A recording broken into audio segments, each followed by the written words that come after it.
ഞാൻ വന്നിട്ടുള്ളത് ഒരു ഇളനീർ പുഡിംഗ് ആയിട്ടാണ്. ഇത് ഞാൻ ഇതിൻ്റെ നടുക്കിലായി ഒരു ചെറിയൊരു പ്ലെയിൻ ലെയർ കൂടി കൊടുക്കുന്നുണ്ട്. അതായത് ഇതിൻ്റെ വെള്ളം മാത്രം വെച്ച് ചെയ്തിട്ട് ഒരു ചെറിയൊരു ലെയർ. അപ്പം നമുക്ക് വീഡിയോയിലേക്ക് പോകാം. ഇതിനു വേണ്ടി ആദ്യം നമുക്ക് ചൈന ഗ്രാസ് മെൽറ്റ് ചെയ്തെടുക്കണം. അപ്പം ചെറുതായിട്ട് കട്ട് ചെയ്തിട്ട് ചൈന ഗ്രാസ് ഒരു പാനിലേക്ക് ഇട്ട് കൊടുത്ത് അത് മുങ്ങത്തക്ക വിധത്തിൽ കുറച്ച് വെള്ളം ഒഴിച്ചു കൊടുക്കാം. അതിനുശേഷം ഒരു 5-10 മിനിറ്റ് കുതിർത്ത് വെച്ചതിന് ശേഷം ചെറിയ തീയിൽ വെച്ച് ഇതുപോലെ മെൽറ്റ് ചെയ്തെടുത്താൽ മതി. അപ്പോൾ ഇതിൻ്റെ ഡീറ്റെയിൽ വീഡിയോ ഞാൻ അപ്ലോഡ് ചെയ്തിട്ടുണ്ട്. ആർക്കെങ്കിലും അറിയില്ലെങ്കിൽ ഒന്ന് പോയി ചെക്ക് ചെയ്ത് നോക്കാം. അപ്പോൾ ഇത് ചെറിയ തീയിൽ വെച്ച് നന്നായിട്ട് മെൽട്ടായിട്ടുണ്ട്.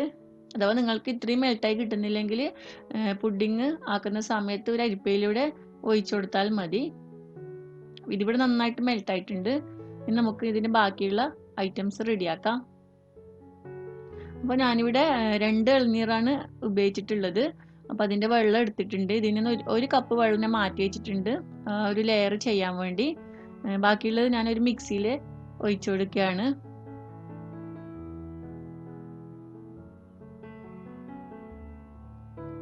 ഇനി ഇതിലേക്ക് ഞാൻ ആ 2 ഇളനീറിൽ നിന്നും കിട്ടിയ അതിൻ്റെ അകത്തുള്ള പാട ചേർത്ത് കൊടുക്കുന്നുണ്ട്. ഇനി ഇതിലേക്ക് ഞാൻ ഒഴിച്ചു കൊടുക്കുന്നത് 1/2 കപ്പ് പാലാണ്. നല്ലൊരു വൈറ്റ് കളർ കിട്ടാൻ വേണ്ടി ചേർക്കുന്നതാണ്. അതും കൂടി നമുക്ക് ഇതിലേക്ക് ഒഴിച്ചു കൊടുക്കാം. ഇതിലേക്ക് കണ്ടൻസ്ഡ് മിൽക്ക് ഒഴിച്ചു കൊടുക്കാം. മധുരത്തിന് ആവശ്യമുള്ള കണ്ടൻസ്ഡ് മിൽക്ക് ഒഴിച്ചു കൊടുക്കാം. കണ്ടൻസ്ഡ് മിൽക്ക് ഇല്ലെങ്കിൽ പഞ്ചസാര ചേർത്താലും മതി. അത് നോക്കിയിട്ട് നിങ്ങൾ ചെയ്തെടുത്താൽ മതി. ഇനി നമുക്കിത് നന്നായിട്ടൊന്ന് അടിച്ചെടുക്കാം. അടച്ചു വെച്ച് നന്നായിട്ടൊന്ന് നമുക്കിത് മിക്സ് ആക്കി എടുക്കാം.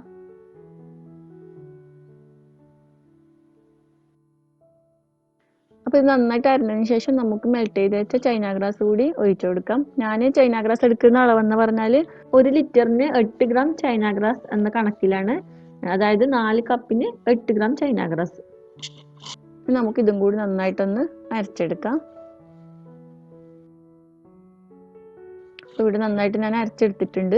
ഇനി നമുക്കിത് നമ്മൾ സെറ്റ് ചെയ്യാൻ പോകുന്ന പാത്രത്തിലേക്ക് ഫസ്റ്റ് ലെയർ ആയിട്ട് ആദ്യം കുറച്ച് ഒഴിച്ചു കൊടുക്കാം. എന്നിട്ട് അതൊന്ന് ഫ്രിഡ്ജിൽ വെച്ച് സെറ്റ് ആയതിനു ശേഷം മാത്രം നമുക്ക് സെക്കൻഡ് ലെയർ ഒഴിച്ചു കൊടുക്കാം. അപ്പോൾ ഞാൻ കാണിച്ചു തരാം. അപ്പോൾ ആദ്യം നമുക്ക് നമ്മുടെ സെറ്റ് ചെയ്യാൻ പോകുന്ന പാത്രത്തിലേക്ക് ഫസ്റ്റ് ലെയർ ആയിട്ട് ഈ കൂട്ട് കുറച്ച് ഒഴിച്ചു കൊടുക്കാം. നിങ്ങൾക്ക് എത്ര എങ്ങനെ ലെയർ വേണമെന്ന് വെച്ചാൽ ആ ഒരു കണക്കിൽ ഒഴിച്ചു കൊടുത്താൽ മതി. ഞാനിവിടെ ഈ ഒരു അളവിന് 4 പാത്രത്തിലും ഒഴിച്ചു കൊടുത്തിട്ടുണ്ട്. ഇനി നമുക്കിതൊന്ന് ഫ്രീസറിൽ വെച്ച് സെറ്റാക്കി എടുക്കാം. കാരണം മറ്റേ ലെയറും കൂടി ചെയ്യേണ്ടതുകൊണ്ട് ഈ ഫസ്റ്റ് ഒഴിച്ചത് ഞാൻ ഒന്ന് ഫ്രീസറിൽ വെച്ചാണ് ചെയ്യാൻ പോകുന്നത്. ഒരു 5 മിനിറ്റ് അല്ലെങ്കിൽ ഒരു 10 മിനിറ്റ് വെക്കുമ്പോഴത്തേക്ക് അതൊന്ന് സെറ്റായിട്ടുണ്ടാവും. അപ്പോൾ അടുത്ത ലെയർ ഒഴിക്കുമ്പം മിക്സ് ആവില്ല രണ്ടും തമ്മിൽ. അപ്പോൾ അതൊന്ന് സെറ്റാകുന്ന സമയത്ത് നമുക്ക് നമ്മുടെ ആ പ്ലെയിൻ ലെയർ ഒന്ന് റെഡിയാക്കാം. ഇവിടെ നേരത്തെ എടുത്തു വെച്ച 1 കപ്പ് ഇളനീർ വെള്ളം നേരത്തെ ഞാൻ മെൽറ്റ് ചെയ്ത് വെച്ചാൽ കുറച്ച് ചൈന ഗ്രാസ് ഞാൻ മാറ്റി വെച്ചിട്ടുണ്ടായിരുന്നു. ഇതിലേക്ക് ഒഴിച്ചു കൊടുത്തിട്ടുണ്ട്. അപ്പോൾ ഇളനീർ വെള്ളം കുറച്ച് മധുരം കുറവായതുകൊണ്ട് ഞാൻ കുറച്ച് പഞ്ചസാരയും കൂടി ചേർത്താണ് ഒഴിച്ചു കൊടുത്തിട്ടുള്ളത്. ജസ്റ്റ് ഒന്നതൊന്ന് മിക്സാക്കി എടുത്താൽ മതി. എന്നിട്ട് നമ്മുടെ സെറ്റായി വന്ന നമ്മുടെ ഇളനീറിൻ്റെ ഫസ്റ്റ് ലെയർ ചെയ്ത പാത്രത്തിലേക്ക് കുറച്ച് ഒഴിച്ചു കൊടുക്കാം. ഒരു ചെറിയൊരു പ്ലെയിൻ ലെയർ ഒന്ന് കാണാൻ വേണ്ടി മാത്രം 4 ഞാൻ ഒരുപോലെ ഒഴിച്ചു കൊടുത്തിട്ടുണ്ട്.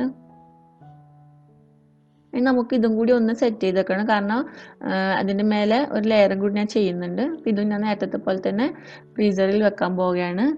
അത് ഒരു 5 മിനിറ്റ് അല്ലെങ്കിൽ ഒരു 10 മിനിറ്റ് വെക്കുമ്പോഴത്തേക്കും നന്നായിട്ട് അത് സെറ്റ് ആയിട്ടുണ്ടാവും. അപ്പോൾ ഇതും ഇവിടെ റെഡി ആയിട്ടുണ്ട്. ഇനി നമുക്ക് നമ്മുടെ ലാസ്റ്റ് ലെയറും കൂടി ചെയ്യാം. അപ്പോൾ ബാക്കിയുള്ളത് മുഴുവനായിട്ട് ഞാൻ 4ലും ഒഴിച്ചു കൊടുക്കുന്നുണ്ട്.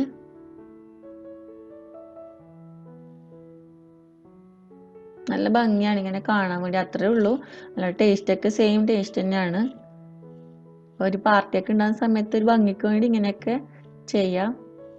അപ്പോൾ ഇതിനി ഫ്രീസറിലൊക്കെ ഉണ്ട് ആവശ്യമില്ല. കാരണം ഇത് പതുക്കെ ഇനി നമ്മുടെ സാധാ ഫ്രിഡ്ജിൽ താഴെ തന്നെ വെച്ച് കൊടുത്താൽ മതി.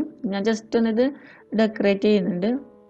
ഫോട്ടോ എടുക്കാൻ വേണ്ടി മാത്രം ഒന്ന് ജസ്റ്റ് ഒന്ന് ഡെക്കറേറ്റ് ചെയ്തതാണ്, ഒരു കളർഫുൾ ആക്കാൻ വേണ്ടി. അപ്പോൾ ഇങ്ങനെ ആരും ഇതുവരെ ട്രൈ ചെയ്ത് നോക്കിയിട്ടില്ലെങ്കിൽ ഒന്ന് ഇതുപോലെ ഒന്ന് ട്രൈ ചെയ്ത് നോക്കിയിട്ട് നിങ്ങളുടെ അഭിപ്രായങ്ങളൊക്കെ അറിയിക്കുക. അപ്പോൾ നിങ്ങൾക്ക് എൻ്റെ വീഡിയോ ഇഷ്ടപ്പെട്ടെങ്കിൽ ലൈക്ക് ചെയ്യാനും ഷെയർ ചെയ്യാനും സബ്സ്ക്രൈബ് ചെയ്യാത്തവർ സബ്സ്ക്രൈബ് ചെയ്യാനും മറക്കരുത്. അപ്പോൾ വീണ്ടും നല്ല നല്ല റെസിപ്പികളുമായി കാണാം. താങ്ക്